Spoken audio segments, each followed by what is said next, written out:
E aí galera, tudo bem? Vamos a mais uma videoaula da apostila 4. Já está quase acabando, hein? Depois dessa aula de hoje, só vão faltar 2 unidades para a gente terminar essa apostila. Parece até mentira, né? Nesse ano tão difícil, estamos conseguindo superá-lo. Falta muito pouco, então mantenham suas atividades em dia para conseguir logo a média para passar direto, ok? Então vamos lá. Colégio Ari Quintela, 9º ano, professora Maria de Fátima, unidade temática 14, Brasil, Nova República. Abertura e início da redemocratização. O processo de abertura e redemocratização do Brasil ocorreu de forma gradual, ou seja, aos poucos. Acompanhe a seguir as principais medidas responsáveis por esse processo. Então vamos lá. Começou em 1978, com a revogação do AI-5, né? Aquela lei plantada pelo Costa e Silva para prender todo mundo, e o Geisel então revogou todos os atos institucionais e inconstitucionais, como o AI-5, que concedia poderes ilimitados aos militares. Em 1979, a lei da anistia, né? Foi decretada pelo então presidente João Batista Figueiredo, que aprovou essa lei que anistiou, perdoou quem estava fora, né, quem estava exilado, né, por questões políticas e, como eu disse, os opositores ao governo poderiam então retornar para o Brasil. Em 1984, as diretas já foi um projeto apresentado pela emenda Dante de Oliveira, que foi rejeitada pelo Congresso, porém teve amplo apoio da sociedade civil. Então houve um movimento muito grande, todo mundo foi para as ruas pedir que houvessem eleições diretas para presidente da República, mas essa emenda foi vetada. No ano de 1985, ocorreram eleições indiretas para presidente, né?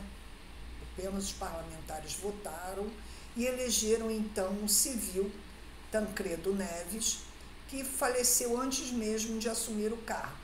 E aí então seu vice-presidente, José Sarney, assumiu como presidente do país. Olha aí a carinha dele aí, Sarney e os planos econômicos. Então, no governo de José Sarney, diversos planos foram implantados na tentativa de solucionar os problemas econômicos deixados pela ditadura civil-militar, com um alto índice de inflação. Então, observe as características desses planos, né? Estava difícil, vivi nessa época aí brabamente. Bom, o primeiro plano do Sarney foi o Plano Cruzado, em fevereiro de 1986. A moeda cruzeiro foi alterada para o cruzado e os salários foram congelados. Imagina, não aumentava nada, né? Depois veio em 1986, no mês de novembro, né, do mesmo ano que o cruzado não estava dando muito certo, Plano Cruzado 2, na tentativa de barrar o consumo excessivo. O valor dos automóveis ficou mais caro, assim como o valor dos impostos de cigarro e bebidas, e muitas outras coisas aumentaram muito nessa época.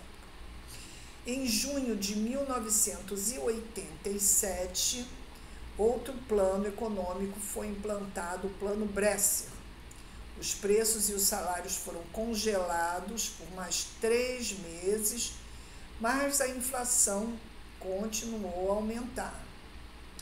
E, finalmente, em janeiro de 1989, foi implantado o Plano Verão. Houve uma nova alteração na moeda de cruzado para cruzado novo. Nessa época, um cruzado novo equivalia a 1.000 cruzados, olha só.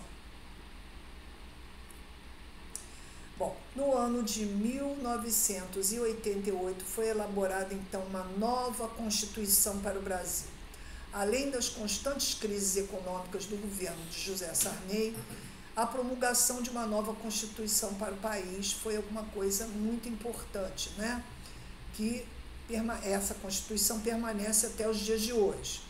Entre as mudanças promovidas por essa Constituição, destaca-se a posição do Estado quanto aos conflitos políticos, ficando proibida a tortura, que passou a ser considerada crime. Ações armadas contra o governo também foram qualificadas dessa forma, com o intuito de evitar novos golpes que ocorressem. O voto direto para os cargos de presidente, governador, prefeito, deputados e senadores, vereadores, foi assegurado, como vai acontecer agora, né? Foram estabelecidas inúmeras medidas que beneficiaram os trabalhadores, tais como a criação do seguro-desemprego, licença-paternidade, a fixação de uma multa no valor de 40% sobre o valor do FGTS, do Fundo de Garantia por Tempo de Serviço, em caso de demissão sem justa causa, e a limitação da jornada de trabalho a 44 horas semanais. Ulisses Guimarães, que vemos nessa imagem, conhecido por intensa participação no processo de redemocratização do país, teria dito sobre a Constituição de 1988: declaro promulgado o documento da liberdade, da democracia e da justiça social no Brasil. Então, vemos aí a imagem do Ulisses Guimarães, né, segurando, então, a publicação da Constituição de 1988, que vigora até os dias de hoje. Eleição de 1989. Em 1989, mais de 20 candidatos disputaram o cargo de presidente da República. Houve segundo turno entre os candidatos Fernando Collor de Mello, do partido, né, PRN, e Luiz Inácio Lula da Silva, do PT, com o apoio das elites e da imprensa. Collor venceu a eleição e foi o primeiro presidente eleito de forma direta e democrática desde a ditadura civil-militar. O governo Collor foi o presidente mais jovem da história do país. Ele implantou o Plano Collor, que congelou os preços dos produtos, mudou a moeda de cruzado para cruzeiro, aumentou impostos e tarifas, confiscou parte do dinheiro das poupanças, reduziu a máquina pública, privatizou empresas estatais, abriu o mercado interno, reduzindo os impostos sobre as importações, ou seja, o que vinha de fora podia entrar direto. O plano provocou grave crise econômica no país, com altos níveis de desemprego, fechamento de muitas indústrias. Implantou o Plano Collor II, que cortou despesas de custeios de orçamento das estatais, aumentou impostos e fez ajustes fiscais.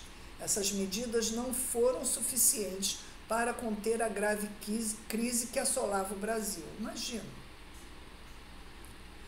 Impeachment. Em um contexto de crise econômica, como vimos no slide anterior, e política, ocorreu então um processo de impeachment de Fernando Collor de Mello. Houve denúncias de corrupção quanto ao esquema de negociatas do Tesouro na campanha do braço direito do presidente, que se chamava Paulo César Farias. E elas causaram comoções, né, as denúncias, comoções nacionais, e impulsionaram o movimento dos cara pintadas, que nós vemos aí na imagem, que reivindicava o impeachment, né? Após ser afastado, então, da presidência, Collor renunciou ao cargo em 29 de dezembro de 1992.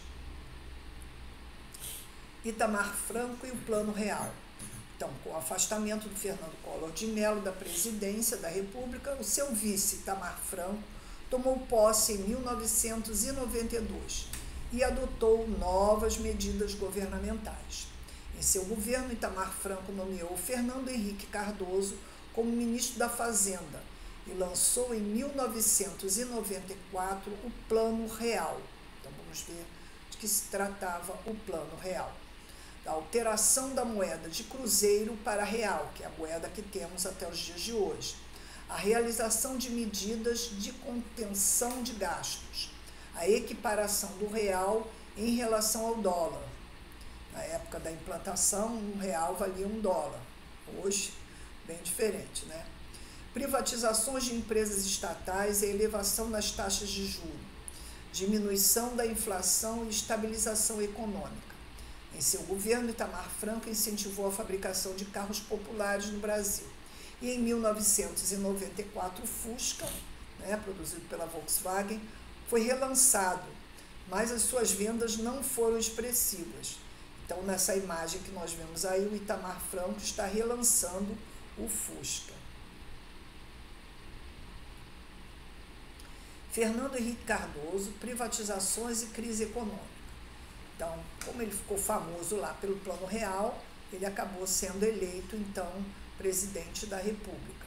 Fernando Henrique foi presidente do Brasil de 1995 até 2003, foram 2 mandatos, e realizou um governo de caráter neoliberal. As principais medidas governamentais do governo de Fernando Henrique foram reformas tributárias, reformas da Previdência Social, quebra de monopólios estatais e privatizações. No segundo mandato de Fernando Henrique Cardoso, o país enfrentou uma grande recessão econômica, com a falência de empresas nacionais, altos índices de desemprego, por consequência do aumento da violência. Então, nessa imagem que nós vemos aí ao lado, é o Fernando Henrique utilizando das privatizações das teles, ligadas à telecomunicação. Continuaremos esse conteúdo na nossa próxima aula.